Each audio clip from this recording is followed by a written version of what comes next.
There was one statement you made, and I think you said it in a certain context, but I think it's important that maybe you explain better, because you said, het tijd voor gratis geld is voorbij.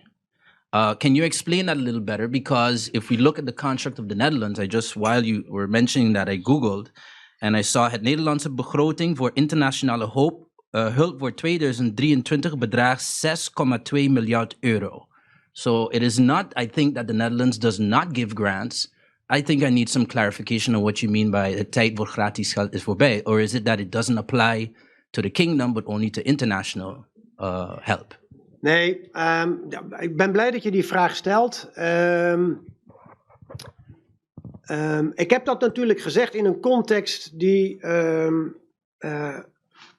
heel algemeen is. Kijk, we hebben in een lange periode geleefd waarin de rente nagenoeg nul was.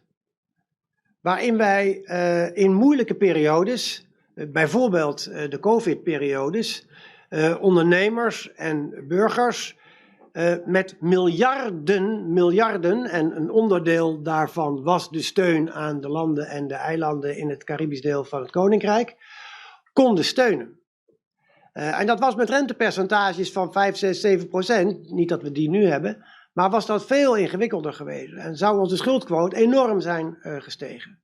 En de gestegen rente, en daarmee ook de gestegen rente op de staatsschuld, die zo ongeveer een aparte begroting is, of aan het worden is, maakt dat ik in algemene termen zeg, daar waar wij in het recente verleden, gedurende een redelijk lange periode, risicoloos eigenlijk omvangrijke leningen konden aangaan om financieringen te doen en investeringen te doen, die tijd is voorbij.